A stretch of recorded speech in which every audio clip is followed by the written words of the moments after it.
ये स्टार्ट कर दिया है रिकॉर्डिंग।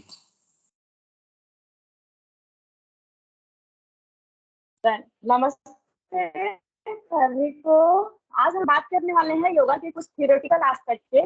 तो when we are going to talking about the theoretical part of yoga, तो it is not a short and solid topic. एक बहुत ही ब्रॉड एरिया है जो थोड़े से में कवर नहीं होता है, बिकॉज जब हम थ्योरी की बात करते हैं तो थ्योरी स्टार्ट होता है ओरिजिन ऑफ योगा, जिसको हम लोग हिस्ट्री में पढ़ते हैं, योगा की हिस्ट्री में। तो बेसिकली हम लोग ओरिजिन अगर हम देखते हैं तो ओरिजिन योगा का स्टार्ट होता है, वो हम लोग देखे तो योग की उत्पत्ति तब से मानी जाती है जब से ये सृष्टि की उत्पत्ति हुई। इसकी वो योग का उद्भव देखा जाए तो वेदों से भी पहले, बिकॉज हम सबसे जो हमारी पुरानी ग्रंथ है वो संगीता है। तो संगीता ये फिर वो आगे बढ़ के फिलोसफी में कन्वर्ट होता जाता है कि योगा फिलोसफी जब पढ़ते हैं हम लोग तो संगीता पढ़ते हैं, देन उपनिषद पुराण स्मृतियां ये सारे पढ़ते हैं। तो इन सब में योगा का डिस्क्रिप्शन मिलता है, हर जगह योगा का वो वर्णन मिलेगा, डिस्क्रिप्शन मिलेगा कि आपको महाभारत में भी देख लीजिए, रामायण में भी देख लीजिए, हर जगह योग के बारे में मिलेगा ही मिलेगा। आयुर्वेद देखेंगे तो आयुर्वेद ही अथर्ववेद से निकला हुआ पांचवा वेद जो आयुर्वेद माना जाता है, उसमें भी योग का वर्णन मिलता है। तो ऐसा माना जाता है कि योग की जो हिस्ट्री है, जो ओरिजिन है इसका, वो सृष्टि की उत्पत्ति के साथ ही हुआ। क्योंकि हम लोग अगर वेदों को पढ़ते हैं, सबसे पुराना वेद है हमारा जो ऋग्वेद, ऋग्वेद में भी योग की उत्पत्ति, योग का वर्णन है। तो मतलब उससे पहले का भी थिंग है ये। तो ये इसका ओरिजिन कहाँ है, ये सृष्टि की उत्पत्ति के साथ ही है, क्योंकि योग वे ऑफ लाइफ है। तो अगर पृथ्वी पे प्राणी का उत्पत्ति हुआ, मीन्स जो कि फिलोसफी के टर्म में जीव के नाम से जाना जाता है, तो जीव जब आया तो जीव को जीने का, जो जीव के जीने का जो सलीका था, जो रूटीन था, जो उनके जीवन पद्धति थी, वो योग थी। उसी से अब ये सारे हमारे संगीता निकली, स्मृति निकला, पुराण निकला, उपनिषद निकला, देन अभी जो हम लोग अद्वैत वेदांत को पढ़ते हैं, कि जितनी भी हमारी फिलोसफी की ग्रंथें हैं, उन सारों का जो कंक्लूडेड मटेरियल है वो अद्वैत वेदांत में है। शॉर्ट कर दिया गया, हमारे लिए इजी कर दिया गया है अपनी फिलोसफी, अपनी कल्चर को समझना। तो ये वहां से होता है सृष्टि की उत्पत्ति के साथ। अब हम लोग देखेंगे इसका हिस्ट्री कहाँ से आता है। तो जो चार हमारे संगीता हैं, ऋग्वेद, यजुर्वेद, सामवेद, अथर्ववेद, तो ऋग्वेद में भी योग का हिस्ट्री मिलता है। वहां पे भी ऐसा वर्णन है कि जो इसका उत्पत्ति हुआ था योग का, वो हिरण्यगर्भ के रूप से जाना जाता है। अब कई जगह चर्चा मिलता है कि ये हिरण्यगर्भ कौन थे, तो वो भगवान विष्णु के अवतार माने जाते हैं, आदिनाथ के अवतार नाथ परंपरा में माने जाते हैं। महर्षि पतंजलि को देखा जाए तो वही बात बोला जाता है कि जो शेषावतार के रूप में, जब भगवान विष्णु का शेषावतार रूप है, वो महर्षि पतंजलि का रूप भी है। कहीं कहीं पतंजलि योग सूत्र में भी ऐसा वर्णन मिलता है, डिस्क्रिप्शन, जब वाचस्पति मित्र का जो ग्रंथ है जो कि उनका भाष्य किया हुआ है, उसमें भी ऐसा, पतंजलि योग दर्शन, उसमें भी ऐसा वर्णन मिलता है। तो ये छोटी सी, मतलब ऐसा नहीं है कि बहुत ही एक शॉर्ट सब्जेक्ट है, हम लोग इसको 10 मिनट 15 मिनट में डिस्क्राइब कर सकते हैं, ऐसा नहीं है। इसलिए अगर हम लोग देखें ना, तो योग ऐसा सब्जेक्ट नहीं है जिसको आप 200 hours, 200 hours, 300 hours, 400 hours, 500 hours में कंप्लीट कर देंगे, नहीं है। क्योंकि ये तो जीवन जीने की शैली है, एक पद्धति है, वो कभी खत्म ही नहीं होता। और कहाँ से ओरिजिन हुआ है, जहां से हमारी जिंदगी उत्पत्ति हुई थी वहां से। ये डेली कुछ ना कुछ आपको नया सिखाता है, नया पढ़ाता है। तो इसका ओरिजिन ये इतने में खत्म होने वाला नहीं है। फिलोसफिकल पार्ट इसका देखेंगे तो संगीताओं में मिलता है, ऋग्वेद में हम लोग देखें वहां पे भी वर्णन मिलता है कि योगस्य वक्ता, हिरण्यगर्भस्य योगस्य वक्ता नान्या पुरातना। ये बहुत ही पुरानी परंपरा है। वहां पे कहा गया है कि योग के जो वक्ता है वो हिरण्यगर्भ है। अब हिरण्यगर्भ कौन थे, तो कहीं पे भगवान विष्णु के अवतार माने जाते हैं, कहीं पे महर्षि पतंजलि के अवतार माने जाते हैं, नाथ परंपरा में आदिनाथ भगवान शिव को माना जाता है। फिर हम लोग यजुर्वेद में आते हैं तो यजुर्वेद में भी आता है कि योग क्या है, तो वो जीवन जीने की परंपरा है। तो आत्मा इंद्रिय मन स्थिति, आत्मा इंद्रिय और मन की जो सम स्थिति है वो योग बोला जाता है वहां पे भी। फिर हम लोग साम वेद में देखेंगे तो साम वेद में भी मंत्र योग का चर्चा होता है, क्योंकि जो साम वेद है वो गे पद है। वहां पे भी जो हमारा मानसिक योग है उसकी वर्णन वहां पे मिलती है, मेंटल हेल्थ के लिए। फिर हम लोग आते हैं अथर्ववेद में, तो अथर्ववेद में भी योग को जीवन जीने की शैली बताई गई है कि योग क्या है, तो जीवन जीने की शैली है। तो ये वेदों में मिला, वेदों के बाद हम लोग देखेंगे तो पुराणों में भी मिला, स्मृतियों में भी मिला, हर जगह योग का वर्णन है। जो कि अगर हम लोग देखें तो यूजीसी नेट का जो सिलेबस है वो पूरा सिलेबस डिफाइन करता है। यूनिट फर्स्ट ही आता है जो हिस्ट्री, ओरिजिन, ये सब के बारे में डिस्क्राइब करता है और पढ़ना पड़ता है। तब हम लोग उसके बाद आते हैं तो भगवत गीता में देखेंगे, भगवत गीता में भी योग के बारे में वर्णन किया गया है। जो 18 अध्याय हैं श्रीमद् भगवत गीता के, तो उसमें 3 तरह के योगों का वर्णन किया गया है, ज्ञान योग, भक्ति योग, कर्म योग। तो भगवान ज्ञान योग देते हैं। जो स्टार्टिंग के 6 सब्जेक्ट हैं वो ज्ञान योग का है, जो मिडिल सेंटर का 6 सब्जेक्ट है वो भक्ति योग का है, और जो लास्ट के 6 सब्जेक्ट हैं वो कर्म योग का है।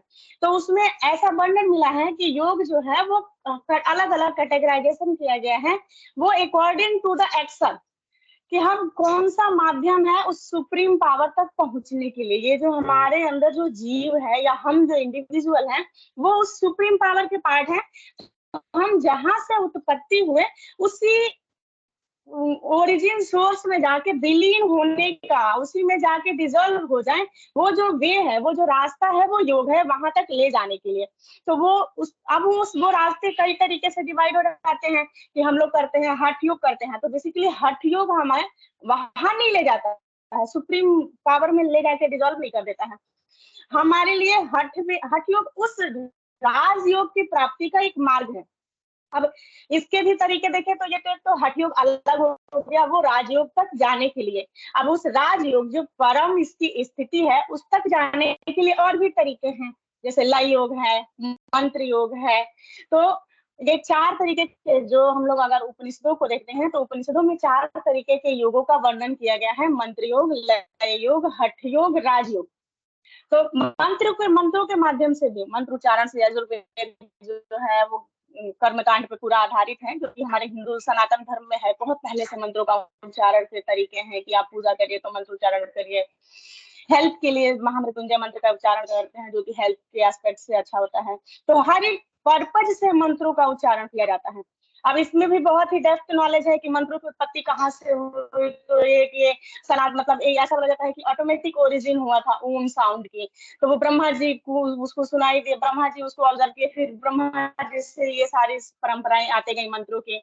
तो ऋषि मुनि जो जितने महर्षि थे, अब इस पर भी बहुत सारा ये मतलब डेप्थ नॉलेज है। हम बता रहे हैं कि कंक्लूड करके इसको एक्सप्लेन कर रहे हैं हम लोग कि जो यो मंत्र है एक तरीके से फॉर्मूला है। मॉडर्न मेडिकल साइंस में मेडिसिन दिया जाता है, किसी को बुखार हो रहा है, टेम्परेचर रेज कर रहा है, हाइपोथैलेमस एक्टिव हो रहा है उस टाइम पे, तो उसमें हम लोग टेम्परेचर कंट्रोल करने के लिए जो भी एंटीबायोटिक मेडिसिन देते हैं, वैसे ही इन द सेम वे उस टाइम के जो हमारे साइंटिस्ट मींस की जो हमारे ऋषि महर्षि थे, वो मंत्रों का उच्चारण किए, मंत्रों की उत्पत्ति किए कि आपको अगर ये साधना करनी है या ये फल चाहिए तो इस मंत्र की उत्पत्ति जप कर लीजिए। तो या फिर आपको ये फल चाहिए, पर्पज ही होता था, जैसे स्वास्थ्य की प्राप्ति तो महामृत्युंजय मंत्र का जप कर लीजिए।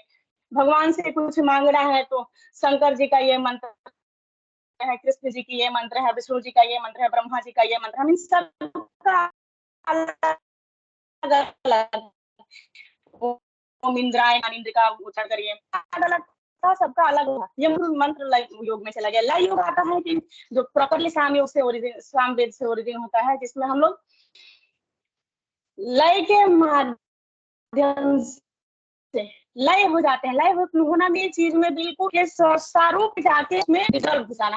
तो लय मीन्स कि हम जो म्यूजिक के थ्रू, जैसे कालिदास थे वो उसमें म्यूजिक के थ्रू आते थे, तो बारिश होती थी, तो वो जो साउंड है नेचुरल साउंड, उसमें जाके डिजॉल्व हो जाना। अब लय योग को हम लोग देखेंगे तो बहुत बड़ा हम लोग सोहम मेडिटेशन करते हैं। सोहम या हंस मेडिटेशन भी बोला जाता है उसको, हंस ध्यान, जो कि योग उपनिषद से उत्पत्ति होती है। तो उसमें क्या होता है कि हम अपनी ब्रीदिंग के साउंड को, सो जब हम इनहेल करते हैं और एक्सहेल करते हैं तो हम, तो वो सो हम या हंस बोला जाता है। मीन्स कि हमारी जो आत्मा है ये उस परमात्मा का, उस सोहम का ही स्वरूप है, और उसको हम अपने अंदर फील करें, ऑब्जर्व करें। तो ये मेडिटेशन, ये लय का जो तरीका है, जितनी भी मेडिटेशन टेक्निक है वो सारे लय योग से आती है, सारा लय योग का पार्ट है कि उसमें डिजॉल्व हो जाना।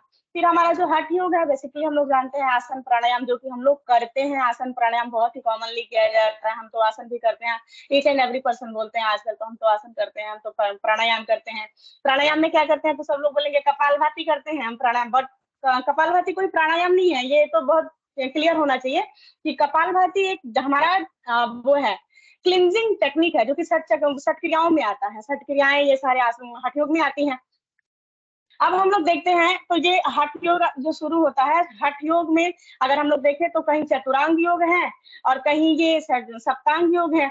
तो चतुरांग योग के लिए हठ योग के जो हठ योग प्रदीपिका है वो चतुरांग योग 4 प्रकार के योगों का वर्णन करती है, और घरण संहिता है, घरण संहिता सप्तांग योग का वर्णन करती है। घरण संहिता में आता है आसनम शोधनम दृढ़ता च स्थैर्य धैर्य च लाघवम निर्लिप्तम च निर्लिप्तम च शोधनम दृढ़ता चैव स्थैर्य धैर्य च लाघवम निर्लिप्तम च प्रत्यक्षम घटस्थ शब्द सप्त साधनम। तो ये 7 साधन है हमारे, ये घटस्थ मीन शरीर को साधन वो करने के लिए, शोधित करने के लिए, तैयार करने के लिए। तो वो वहां पे सबसे पहला शुरू होता है शोधनम से, षट क्रियाओं से। हम अगर हठ योग प्रदीपिका की बात करते हैं तो हठ योग प्रदीपिका पहले आसन प्राणायाम जैसे मुद्राओं से बात करती है कि मुद्रा करिए, फिर आसन करिए, फिर प्राणायाम करिए, फिर नादा अनुसंधान पे आते हैं। तो ये हमारी बॉडी को प्रिपेयर करने के लिए एक टेक्निक है हठ योग की, हम वहां तक जाएं, राजयोग की प्राप्ति करने के लिए हमारा बॉडी प्रिपेयर हो जाए। हम लोग नाथ परंपरा में देखेंगे प्योर हठ योगिक जो होते हैं वो नाथ योगी होते हैं, वो प्रॉपर पूरा बॉडी में कौन सा चक्र कहाँ पे है, कौन से चक्र से क्या रिलेशन है, किसका क्या निरूपण है, पंच निरूपण वहां पे बहुत 9 चक्रों का वर्णन किया गया है गोरक्ष संहिता में। ऐसे हम लोग 60 चक्रों के बारे में बात करते हैं कि हमारा मूलाधार, मणि, स्वादिष्ठान, मणिपुर, अनाहत, विशुद्धि, आज्ञा चक्र। लेकिन अगर हम लोग उसको देखेंगे गोरक्ष संहिता में, वहां पे 9 चक्र निरूपण किया गया है, 9 चक्रों के बारे में बात किया गया है। वहां पे 3 चक्र और जुड़ जाते हैं, तालु चक्र, सहस्रार चक्र, हमारा सूर्य चक्र, भूमध्य चक्र, ये सारे चक्र हैं वहां पे, ब्रह्म सहस्रार चक्र। तो अब फिर उसके बाद वो पंच निरूपण चलता है, मतलब जो पंच तत्व है, जो हमारे पंच महाभूत है, वो पंच महाभूत से पंच तन्मात्राएं निकलती है। तो वो बहुत ही ब्रॉड है अपने आप में, एक बहुत बड़ा साइंस है। अगर आप प्रॉपर गोरक्ष संहिता को पढ़ेंगे तो उसमें इतना कुछ डिफाइन है कि गायनिकोलॉजिकल जो पार्ट है ना, कि एक बेबी कैसे डेवलप होता है, कि कब जाके उसका कितना, तो मेडिकल साइंस के साथ अकॉर्डिंग हम लोग आज के टाइम पे ये पता है कि ये 8 से 10 हफ्ते में उसका हार्ट बीट आता है, ये अभी अपडेटेड है। जो हमारा गोरक्ष संहिता है वो तब की 6वीं 7वीं शताब्दी का जो ग्रंथ है, उसमें तब वो योगी डिफाइन कर दिए हैं कि कब वो मटर के दाने के बराबर होता है भ्रूण, कब वो मुट्ठी के बराबर होता है, कब उसका सिर डेवलप होता है, कब उसके हाथ पैर डेवलप होते हैं, कब उसकी रीढ़ डेवलप होती है, कब उसमें चेतना आ जाता है। तो वो सारा कुछ वहाँ डेवलप है। बहुत ही अच्छी बुक है। हम तो ऐसा रिकमेंड करते हैं कि अगर किसी को योग पढ़ना है तो गोरक्ष संहिता पढ़िए, हठ योग प्रदीपिका पढ़िए, भगवत गीता पढ़िए, घरण संहिता पढ़िए, मतलब बहुत अच्छा है, अच्छा लगता है और बहुत नॉलेजेबल बुक्स है, बहुत नॉलेज मिलता है। ये फिलोसफी में देखेंगे हम लोग तो हम लोग महाभारत पे थे, महाभारत में तो भगवत गीता की उत्पत्ति महाभारत से हुई है, उसी का एक पार्ट है वो। फिर हम लोग रामायण में देखेंगे तो रामायण में भी बहुत सारे जो ग्रंथ हैं, जो योग के टेक्निक है, जैसे उसमें मेडिटेशन टेक्निक आता है, या फिर उसमें सारे मेंटल हेल्थ से रिलेटेड इश्यूज को डिस्क्राइब किया गया है। जैसे अब इतनी इतनी स्थिति में भी कि भाई वन राजपाट छोड़ के वन में जाना है, या ऐसे साधनाओं, उन कंडीशन से निकलने के लिए जो साधनाएं बताई गई, या रामायण में देखेंगे तो 6 उसके सर्ग आते हैं, 6 सर्गों में वो डिवाइड है। तो वहां पे मानसिक योग का वर्णन मिला। तो ऐसे करके योग का जो फिलॉसफी है वो कोई छोटा चैप्टर नहीं है, छोटा टॉपिक नहीं है जिसको हम लोग खत्म कर देंगे। एक एक को अगर डिफाइन किया जाए तो एटलीस्ट आई थिंक एक टॉपिक में कम से कम भी 10 लेक्चर बनता है उसको प्रॉपर डिफाइन करके समझने के लिए। तो ये तो इसके हमारे फिलॉसफी हिस्टोरिकल पार्ट हम लोग देखें योगा का था कि कहाँ से ओरिजिन हुआ, क्या हुआ, कैसे फिलॉसफी में, कैसे ये प्रेजेंट टाइम तक है। अब प्रेजेंट टाइम में देखेंगे हम लोग तो मॉडर्न योगा, जो फादर ऑफ मॉडर्न योगा के लिए वो श्री कृष्णाचार्य जी को हम लोग बताते हैं कि वो फादर ऑफ मॉडर्न योगा के हैं। तो बहुत सारे मॉडर्न टेक्नोलॉजी में बहुत सारे योगा के अपने अपने अलग अलग टेक्नोलॉजी है। जैसे हमारे डीएसवी से राम शर्मा आचार्य जी का है प्रज्ञा योग है, उनका सविता ध्यान मेडिटेशन है। यश व्यासा से देखेंगे तो यश व्यासा से बेंगलोर से उनका अपना साइक्लिक मेडिटेशन है। सूर्य नमस्कार के टेक्निक भी दोनों वेरी करता है, यश व्यासा का अलग होता है, कवल्य धाम का अलग होता है। मुंगेर बिहार स्कूल से देखेंगे तो उनका अपना योग निद्रा का टेक्निक निकलता है। फिर हम लोग जो दिल्ली में है, ये महर्षि महेश योगी का, तो यहाँ से जो हमारे पवन मुक्तासन के पार्ट 1, पार्ट 2, पार्ट 3 बहुत ही इफेक्टिव टेक्निक है आज के लाइफस्टाइल में। मतलब हम अपने एक एक ज्वाइंट से स्टार्ट करते हैं, स्मॉलेस्ट टू बिगेस्ट ज्वाइंट तक जाते हैं, बॉडी को ठीक रखना है। तो होलिस्टिक हेल्थ के कंसेप्ट से पवन मुक्तासन का बहुत अच्छा बेनिफिट है। तो ये सारे मॉडर्न टेक्नोलॉजी में आता है। अभी एक जो हमारा अमृता मेडिटेशन भी है, वो जो अमृता यूनिवर्सिटी केरला से आता है, ओरिजिन होता है, वो बहुत सारे टेक्निक है अलग अलग अलग अलग। तो इनको तो ये इसके जो जिसको फॉलो करे। और मॉडर्न में जाएंगे तो उधर फॉरेन कंट्रीज में पावर योगा करवाते हैं आजकल, फेशियल योगा, किगल योगा, जो कि एक टेक्निक है, हमारा मूलबंध का टेक्निक है, जिसको किगल योगा के नाम से जानते हैं। तो वो जो जैसा समझ रहा है वैसा उसको डिफाइन कर रहा है, बेटर है कि हम उसको करें। तो वो बहुत अच्छी बात है। आप जैसे भगवान कृष्ण कहते हैं कि मेरे को जो भक्त जिस रूप में जपता है, मैं उसको उसी रूप में प्रिय हो जाता हूँ। तो वही चीज है, योग को हम जिस रूप में करें तो सही, और वो हमारे लिए इफेक्टिव है ही है। इथिक्स देखेंगे, योगा का इथिक्स क्या होता है, तो इथिकली इसमें देखिए कोई बहुत बड़ा ऐसा इथिक्स नहीं है, क्योंकि हम इसमें कोई इंटरनल इंटरवेंशन नहीं दे रहे हैं। कुछ क्राइटेरिया होता है कि कैसे करना है। अगर हम प्रिंसिपल में देखें तो प्रिंसिपल योग के सारे वही प्रिंसिपल आते हैं जो हमारे अल्टरनेटिव थेरेपी या आयुर्वेद के हैं। कि अब डिजीज के लिए हम लोग देखें तो वात पित्त कफ पे जिसे बेस होता है, ये कि हमारी जो शरीर है त्रिकोण बेस है, सप्त धातुएं हैं, वो सप्त धातु है, इसका भी आधार सप्त धातुएं होती हैं। प्राण चिकित्सा होता है, वो भी इसका भी आधार प्राण चिकित्सा है योग का। योग में हमारा षट चक्र निरूपण आता है, मेन चीज है कि जो हमारे चक्र हैं वो बॉडी से कैसे कोरिलेट करते हैं। मॉडर्न मेडिकल साइंस के अकॉर्डिंग हम लोग इसको अगर कोरिलेट करते हैं तो वो सातों जो षट चक्र निरूपण है वो हमारे 7 बॉडी के जो सिम्टम है वो सिस्टम से डायरेक्टली कोरिलेट होता है। और ये बहुत बड़ा इसका लॉजिक है, पे आप देखेंगे तो रिसर्च है, और रिसर्च करने का विषय है कि हमारे जितने भी टेक्निक हैं, ये जो चक्र हैं, षट चक्र, ये सारे 6 चक्र डायरेक्टली हमारी बॉडी के सिस्टम से रिलेशन बनता है। मीन्स की अगर हम लोग कोरिलेट करें, सबसे पहला जो डाइजेस्टिव सिस्टम आता है वो डायरेक्टली हमारे उससे मणिपुर चक्र से कोरिलेट होता है। हम लोग अगर गायनिकोलॉजिकल रिप्रोडक्टिव सिस्टम की बात करते हैं तो उसका डायरेक्टली स्वादिष्ठान चक्र से रिलेशन होता है, मूलाधार चक्र से रिलेशन होता है। एक्सक्रीटरी सिस्टम की बात करें तो वो मूलाधार चक्र से कोरिलेट होता है। हम लोग हार्मोनल जो हमारा एंडोक्राइनल सिस्टम की बात करें तो वो डायरेक्ट आज्ञा चक्र से कोरिलेट होता है। रेस्पिरेटरी सिस्टम की बात करें तो वो डायरेक्ट हमारे विशुद्धि चक्र से, हमारे अनाहत चक्र से, सर्कुलेटरी सिस्टम अनाहत चक्र से कोरिलेट होता है। बहुत मतलब एक स्ट्रॉन्ग रिलेशनशिप है दोनों में, जिसको कॉमनली अभी प्रेजेंट टाइम में रिसर्च का विषय है और इसको एक्सप्लोर करने की जरूरत है, बहुत ज्यादा जरूरत है। फिर हम लोग देखते हैं कि इस और इथिक्स में आते हैं तो थोड़े से कुछ कॉमन रूल्स हैं, जिसको प्रिंसिपल्स भी बोल सकते हैं, कि अगर हम योग कर रहे हैं तो कब करें, सुबह के टाइम पे कर ले बहुत अच्छा रहता है, पटिस्टा होना चाहिए, फ्रेश होके ही करना चाहिए, पानी पीना चाहिए सुबह सुबह में, इन्वायरमेंट थोड़ा नीट क्लीन होना चाहिए। आप उतना ही करिए, आप टीचर के अकॉर्डिंग कभी भी मत करिए। जो सबसे पहला एथिक्स और इम्पोर्टेंट है वो ये है कि आप अपनी बॉडी की कैपेसिटी के अकॉर्डिंग करिए। अगर आपको लग रहा है कि आप कंफर्टेबल हैं बैकवर्ड बेंडिंग में, यहीं तक कंफर्टेबल है तो यहीं तक करिए, क्योंकि हमारी मसल्स की नेचर है वो धीरे धीरे इंप्रूव करेगा, तो हम वहां पे स्टेबल हों। सेकेंड थिंग कि अगर हमको लग रहा है कि हम किसी प्राणायाम को कर रहे हैं तो हम लेट के कर पाएंगे, बैठ के नहीं कर पाएंगे, क्योंकि बैठते ही हमारी अलाइनमेंट हम झुक जाएंगे, स्पाइन स्ट्रेट नहीं रख पाएंगे, तो आप लेट के करिए according to your comfort. But हाँ, अलाइनमेंट का ध्यान रखना है और अपनी कैपेसिटी के अकॉर्डिंग ही चलना है। देखेंगे हम लोग फिर इसके कुछ और पोस्ट केयर में देखते हैं कि योग करने के बाद क्या इफेक्ट्स होते हैं, तो वहां पे हम लोग ये आ जाता है कि भाई योग किए हैं तो at least half an hour 2 hours का, वैसे जनरली जो होता है आइडियल होता है कि 2 आवर्स का गैप होना चाहिए। सॉलिड फूड में लिक्विड आप ले सकते हैं, बट हाफ एन आवर का गैप एटलीस्ट कंपल्सरी है कि कुछ भी खाने से पहले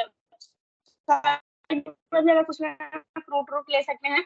प्रॉपर डाइट तो अवॉइड करनी चाहिए 1 घंटे तक, 1.5 घंटे तक।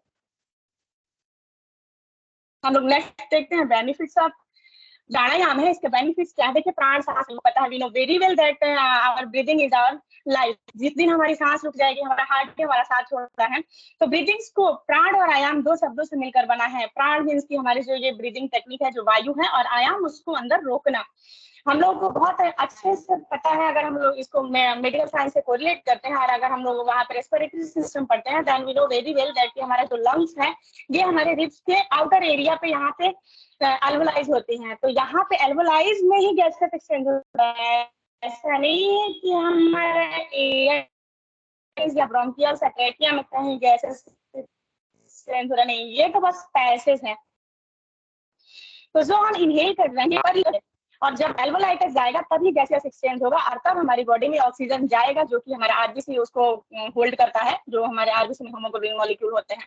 और तब हमारे बॉडी से जो CO2 प्रोड्यूस हुआ है वो CO2 निकल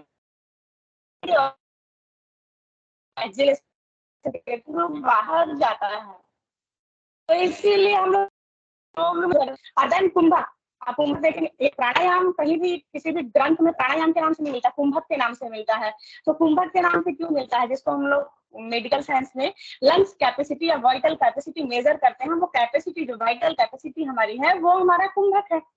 तो हम जितने देर कुंभक में इसकी ब्रीदिंग को होल्ड कर लिए, अब हम जितने देर तक ब्रीदिंग को होल्ड कर रहे हैं वो उतनी देर तक यहाँ पे हमारे एल्वोलाइज में हमारा गैसेस एक्सचेंज का प्रोसेस चल रहा है। तो इसलिए उसको प्रॉपर वो प्रोसेस एग्जिस्ट हो बॉडी में, इसलिए ब्रीदिंग को होल्ड करिए।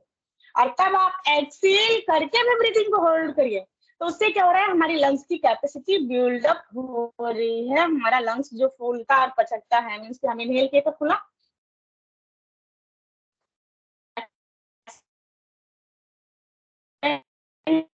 हुआ और एक्सेल किए तो वो प्रोसेस में थोड़ी सा एक मतलब पॉइंट का वो गैप होना चाहिए, उसको रिलैक्स मिलना चाहिए, वो अब क्या देखेंगे हम लोग, तो प्राणायाम में भी हम लोग ऑलरेडी जब प्रैक्टिकल सेशन कर रहे थे तो देखे बहुत सारे टेक्निक्स होते हैं। वो सारे टेक्निक्स का एक ही पर्पज है, हमारी लंग्स की, हमारी वाइटल कैपेसिटी को इंक्रीज करना, बूस्ट करना और हमारे बॉडी में जो टॉक्सिक्स है, जो गैसियस टॉक्सिक्स है, उसको एक्सेलेशन के थ्रू निकाल देना बॉडी से। मैक्सिमम हम CO2 को निकाल दे, एक्सेल कर दे, बॉडी में ऑक्सीजन का लेवल इंक्रीज करे। इवन हम लोग देखेंगे सर, ऑक्सीजन लेवल जैसे ऑटोमेटिकली CO2 बढ़ेगा बॉडी में, क्योंकि वहां पे गैसेस एक्सचेंज का प्रोसेस स्टार्ट हो जाता है। और जैसे CO2 का लेवल बढ़ेगा, फिर एक्सेलेशन एग्जिस्ट करेगा। आप मैक्सिमम कोई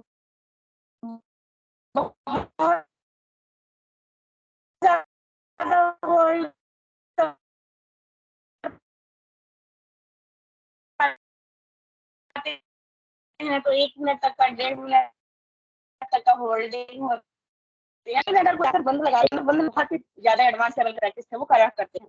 तो प्राणायाम का बेनिफिट हम देखिए कि हमारी रेस्पिरेटरी को बूस्ट करता है, एक्सेलेशन में मैक्सिमम हमारे जो गैसेस टॉक्सिक्स है उसको रिलीज करता है, हमारी बॉडी में हीमोग्लोबिन का लेवल इंक्रीज होता है, हीमोग्लोबिन का लेवल मेंटेन करता है। जो हम लोग अल्टरनेट ब्रीदिंग करते हैं, लेफ्ट से इनहेल किए, राइट से एक्सहेल किए, राइट से इनहेल किए, लेफ्ट से एक्सहेल किए, तो अल्टरनेट ब्रीदिंग का काम होता है हमारी बॉडी में सिंपैथेटिक और पैरासिम्पैथेटिक एक्टिविटीज के बीच में कोरिलेशन बनाना। तो ये बहुत बड़ा रिलेशन है। इस प्राणायाम का भी बेनिफिट कोई छोटी टॉपिक नहीं है जो हम लोग ऐसे ही बोल देंगे खत्म हो जाएगा, नहीं, ये बहुत ही डेप्थ नॉलेज है कि जब हम लोग ब्रीदिंग के टेक्निक को कोरिलेट करके और एनाटॉमिकल और फिजियोलॉजिकल पोजीशन पे जाके समझते हैं। जैसे हम लोग जब भ्रामरी करते हैं, ईयर को क्लोज कर दिया, तो ये इंद्रियों को अंतर्मुखी ले जाते हैं, ये इसका फिलोसफिकल एस्पेक्ट है। और इसका अगर हम लोग मेडिकल एस्पेक्ट देखेंगे तो हम लोग क्या करते हैं, जो हमारा स्कल है यहाँ पे एक वाइब्रेशन क्रिएट करते हैं। तो जब हम वाइब्रेशन क्रिएट करते हैं तो वो वाइब्रेशन वहां पर सर्कुलेशन बढ़ाता है। जैसे सर्कुलेशन बढ़ाता है तो हमारे ब्रेन में जो छोटी छोटी, जैसे स्ट्रेस है, इंसोम्निया है, डिप्रेशन है, एंजाइटी है, ये छोटी छोटी डिजीज क्यों होती है कि यहाँ पे ब्लड सप्लाई नहीं मिल रहा है। ऑब्वियसली ब्लड सप्लाई नहीं मिलता है, लेवल डाउन होता है तो माइग्रेन होता है, चीजें वो होती है, खत्म होने लगती है। ये इसके बेनिफिट्स हैं योगा के, जो कि सेकेंडरी है, पर्पज नहीं था तब जब योग किया जाता था। ये इसके प्राणायाम के बेनिफिट्स हैं। फिर हम लोग देखेंगे जैसे हम लोग अग्निसार क्रिया करते हैं, वो मतलब ब्रीदिंग का ही टेक्निक है वैसे तो वो क्रियाओं में आता है। तो अग्निसार में हम ब्रीदिंग के थ्रू स्टमक को इनहेल करके एक्सहेलेशन के थ्रू स्टमक को ले जाते हैं अंदर की तरफ, एक्सहेल करते हैं, कॉन्ट्रैक्ट करते हैं, तो वो हमारे मणिपुर चक्र को एक्टिवेट कराता है। तो मणिपुर चक्र को जब एक्टिवेट करेगा तो गैस्ट्रिक जूस बहुत ज्यादा एक्सक्रीट होते हैं, रिलीज होते हैं गैस्ट्रिक जूस। गैस्ट्रिक जूस जब निकलेगा तो जो भी अनडाइजेस्टेड फूड है हमारे फूड पाइप में पड़ा हुआ है वो सारा डाइजेस्ट होगा, वो बॉडी से निकलेगा, एक्सक्रीट आउट होगा। वो फिर हमारे को स्वेटिंग बहुत ज्यादा आएगा, थोड़ा कफ भी बन के निकलता है, फीकस के थ्रू निकलेगा मैक्सिमम। तो ये पास आउट होकर बॉडी को साफ करने की प्रोसेस है सारी। फिर हम लोग देखेंगे तो आसनों का जो रिलेशन है, योगासन है, उनका क्या बेनिफिट है चक्र सिस्टम के अकॉर्डिंग। जैसे हम लोग सूर्य नमस्कार जब कर रहे थे तो वहां पे डिफाइन किए थे कि जो भी चक्र है, आप जब ऑब्जर्व करेंगे ना, जो भी आसन आप करते हैं आप उसको ऑब्जर्व करिए। जब आप ऑब्जर्व करेंगे तो आप देखेंगे कि वो वहां पे एक एक चक्रों पे उनका इफेक्ट मिलता है, जहाँ पे हमारा कॉन्सेंट्रेशन जाना चाहिए। इसलिए हम लोग योग करते हैं तो होता है कि योग करते टाइम आपका पूरा focus on your self, on your breathing, और आपके जिस चक्र पे कॉन्ट्रेक्शन हो रहा है आप वहां फील करिए। मीन्स एक एग्जांपल देंगे कि जब हम लोग पश्चिमोत्तानासन करते हैं तो इन पश्चिमोत्तानासन, और we are going to sit firstly in the dandasana. तो दंडासन क्या है कि पैरों को स्ट्रेट कर दिए फॉरवर्ड, स्पाइन स्ट्रेट कर लिया, हाथों को दोनों साइड में रख लीजिए थाई के पास, हिप के बगल में, lateral to your body. And then हम आप जब प्रोसेस करते हैं तो इनहेल करते हुए हैंड को रेज किए, एंड देन एक्सहेल करते हुए फॉरवर्ड जाके हम अपने टो को लॉक करके और अपने फोरहेड को नीचे प्लेस कर देते हैं, और यहाँ आप रिलैक्स हो जाए। अब रिलैक्स होने के बाद आपको फोकस जब करेंगे कहाँ जाएगा, आपका जो जितना पेल्विक रीजन है वो पूरा कॉन्ट्रैक्ट हो जाता है। तो मीन्स कि जो हम अगर पश्चिमोत्तानासन कर रहे हैं तो that will be effective for our swadhisthana चक्र।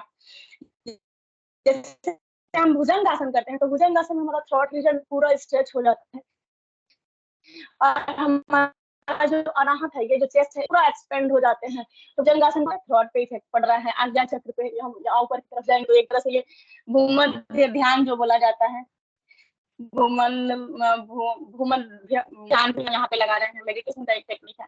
तो ये सारी चीजें बहुत कोरिलेट होती हैं, इन चीजों को ध्यान में रख के हम लोग करेंगे तो ये सारे सिस्टम सारे चक्रा से कोरिलेट होते हैं, और हर एक आसन में एक एक चक्रा पे इफेक्ट मिलता है।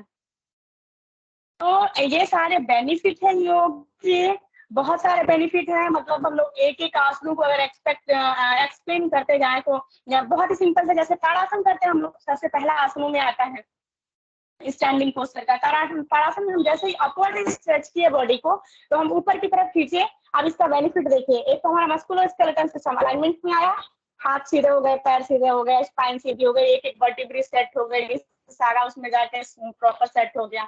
अब सिस्टम पे आते हैं तो ये तो मस्कुलर स्केलेटल सिस्टम पे गया।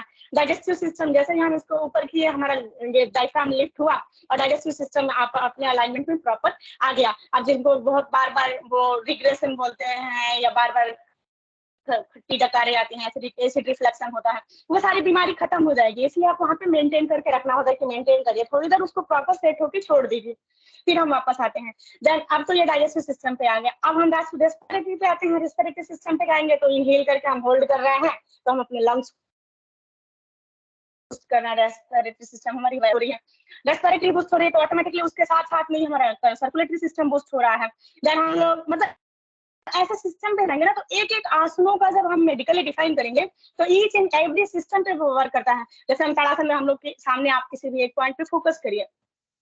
देखिए आप बहुत कॉमन सा एग्जांपल है कि हम लोग कोई मूवी देखते हैं या कोई सॉन्ग या कोई स्टोरी या कोई भी ऐसा चीज जो आपको बहुत पसंद है और पूरे ध्यान से देखते हैं तो वो बचपन का देखा हुआ भी स्टोरी, पढ़ा हुआ भी स्टोरी या कोई मूवी याद रहता है पूरी जिंदगी। तो वो क्यों याद रह रहा है कि हम वहाँ पे अपनी जो हमारे पंच ज्ञानेंद्रियां हैं, हम अपने आंख नाक कान सबको वहां पे फोकस करके, जैसे कई बार टीवी देखते हैं ना तो बोलते हैं डिस्टर्ब मत करो बहुत इंपॉर्टेंट आ रहा है, तो वहां पे हम जब सबको फोकस कर लेते हैं ना तो वो हमको हमेशा के लिए याद हो जाता है। तो जैसे ही हम अपने फोकस को एक पॉइंट पे लेके जाते हैं तो हमारी ज्ञानेंद्रिया तो सेट हुई ही हुई, एक समस्थिति में आई ही आई, हमारा आज्ञा चक्र एक्टिवेट होता है जिसका डायरेक्ट रिलेशन होता है हमारी पिट्यूटरी। तो पिट्यूटरी ग्लैंड मास्टर ग्लैंड है, ये भी हम लोगों को पता है कि एंडोक्राइन सिस्टम में अगर कोई कहीं पे भी कोई हार्मोनल इम्बैलेंस हो रहा है तो इट मींस कि हमारी पिट्यूटरी प्रॉपर वर्क नहीं कर रही है, हमारा जो मास्टर है वो प्रॉपर कंट्रोल नहीं कर रहा है। तो पिट्यूटरी ग्लैंड एक्टिवेट होते ही हार्मोनल बैलेंस शुरू हो जाता है, जो भी सिंपैथेटिक या पैरासिम्पैथेटिक, क्योंकि हार्मोनल जो हार्मोन्स का वो सिंपैथेटिक एक्टिवेट होते ही सिक्रीशन हो जाता है और पैरासिम्पैथेटिक एक्टिवेट होते ही वो सिक्रीशन रिलीज हो जाता है। अगर एक एग्जांपल दे आपको तो बहुत ही अच्छा, बहुत ही कॉमन एग्जांपल है कि बहुत लोगों को खट्टा पसंद है तो नींबू का नाम लीजिए, सामने नींबू नहीं होगा, नाम से मुंह में पानी आ जाएगा। बहुत लोगों को मीठा पसंद है, सामने मिठाई नहीं होगा लेकिन रसगुल्ला कलाकंद जो भी उनको पसंद होगा वो नाम लेते ही पानी आएगा। मीन्स की जरूरी नहीं है कि हमारे सामने फिजिकल चीजें प्रेजेंट होनी चाहिए, हमारे माइंड का इतना बड़ा रोल है। मीन्स की बिजली की करंट के स्पीड से भी ज्यादा हमारे जो न्यूरोट्रांसमीटर्स की स्पीड है वो तेज, बहुत तेज है। सोचते ही हमारी बॉडी एक्टिवेट हो गई। तो अब सोचते ही हम जब एक्टिवेट हो गया तो माउथ में सिक्रेशन सलाइवा तो आएगा। अब सलाइवा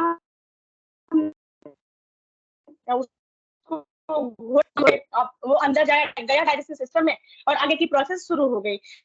अब आगे जो भी गैस्ट्रिक जूस सीक्रेट होना था वो सीक्रेट हो रहा है, डाइजेशन के प्रोसेस शुरू हो गए।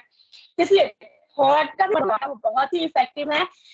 हठ योग तो बॉडी को ठीक करने के लिए है, राजयोग माइंड को ठीक करने के लिए है। तो हमारा जो माइंड है ना वो सम स्थिति में होनी चाहिए। जैसे हम लोग भगवत गीता का जो 48वां श्लोक है उसको कंसीडर करते हैं तो उसमें कहते हैं कि समत्वम योग उच्यते, मतलब एक सम स्थिति होनी चाहिए। बहुत ही खुशी में बहुत ज्यादा खुश नहीं होनी चाहिए, बहुत दुख की स्थिति में बहुत ज्यादा दुख की स्थिति नहीं होनी चाहिए। दोनों का बैलेंस बना के चलना चाहिए हम लोगों को। तो ये माइंड के लिए होता है। उसी में कर्म योग का देखते हैं, योगा कर्म सुकौशलम, तो 48वां श्लोक है जो योगा कर्म में कौशलता रखो, इच्छा में मत रखो। जितना इच्छा रखेंगे उतना परेशान होंगे। महर्षि पतंजलि का जो योग की उत्पत्ति, जो योग का परिभाषा है, योगस चित्त वृत्ति निरोधा। तो योग क्या है? हमारे चित्त की वृत्तियां, जो हमारी वृत्तियां है ना, जी बोलता है आज ये खाना है, आज ये खाना है, आंख बोलता है ये देखना है, मूवी देखना है, घूमने जाना है, वो तो इन वृत्तियों पे कंट्रोल करना है। इनको इनके जो नेचुरल स्वभाव है जहाँ से ओरिजिन उसमें ले जाके विलीन कर देना, वो योग है।